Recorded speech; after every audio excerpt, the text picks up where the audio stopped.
Hello guys, welcome to another amazing Objective-C tutorial. And in this tutorial we're going to be working with, let's see, the rectangle class and editing it to add our new and improved origin. And guess what just happened to me? I just made this tutorial like 10 minutes ago, and I went to export it, save it, and it says, oh, the program just unexpectedly shut down. And I was like, oh, thanks. So now, this is actually my second time doing this tutorial. So I had to go back and delete everything. So I don't know if I got everything. I guess I'll find out right here. So, yeah, see, I already see one thing. Import foundation right there. That's a new thing I typed, and I think that's it. So anyways, we made this class called XY and this was our pretty much our origin. So now we have to go back to our rectangle class, and this is your interface file for rectangle, and add all the origin data. So the first thing that we want to do, see, I already see another thing I added. Just pretend you didn't see what just happened right there. So the first thing you want to do is, after importing foundation, is go ahead above your interface and you want to reference the class XY point. And this is going to be because we're going to be working with origin objects. So let me just type this in right here so I can finish explaining. XY point, not only does your rectangle have a width and a height now, it also has an origin object right like that.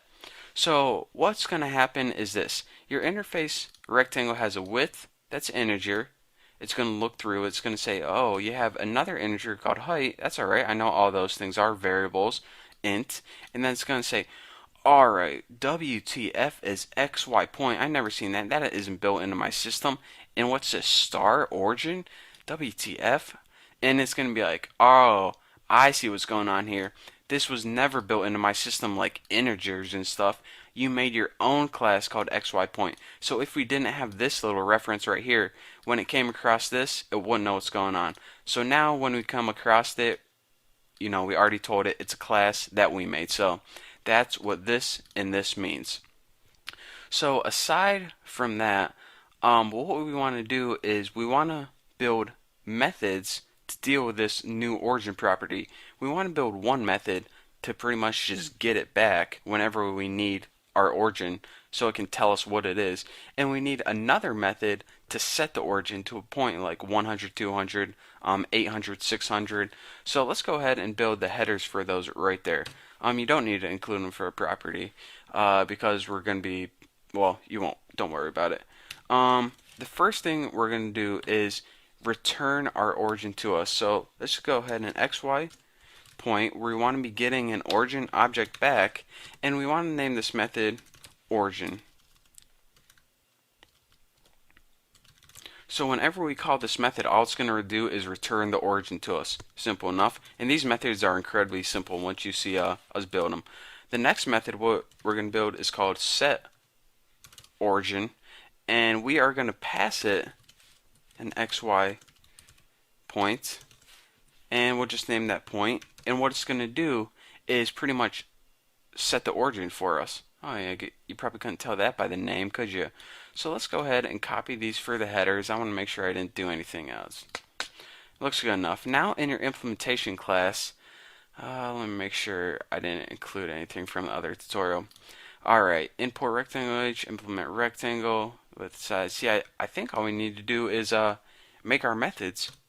Pretty cool. So let's go ahead and make our method bodies right now. And all this origin does right here is it returns origin. And maybe this will make sense after I build this body right here, then I'll explain it. What set origin does is we're going to pass it a point, and we're actually going to pass it an origin object called PT. So we want to take that origin object and we want to set it equal to origin.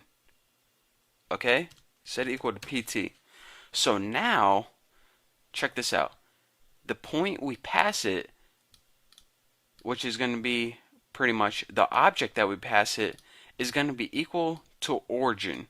So now whenever we return origin, it returns this XY object. So that is how you can set the origin by passing it a point object named PT, and that is also how you return the origin. So let me make sure I have everything right here. I think that's everything I wanted to cover in this tutorial. I mean, in the next tutorial, we're going to be getting into the real fun stuff of pretty much, well, let me say this first of all. I mean, it doesn't matter what we're going to be doing in the next tutorial. The easy way to see this is in the parentheses, that's what you're getting back. We're getting nothing back in this method. We're just doing stuff, setting something equal to something else. In this method, we're getting back an object that's going to be the origin. See, on the right hand side of the colon, that's what you give it. In this method, we're giving it an origin object named PT. In this method, we're giving it nothing. We're just getting it back. This is a greedy one. So that's an easier way to see it. So anyways, now that I said that, in the next tutorial, we're going to be typing in all the data and watching this program actually run. So thank you guys for watching this tutorial. Remember, if you want any of the source code, click on the link below, and it's going to be a free source code for you. You know, just go to my forum, check it out, and copy and paste it in your program. So thank you for watching. Don't forget to subscribe. Don't forget to check out my forum, and I will see you guys later.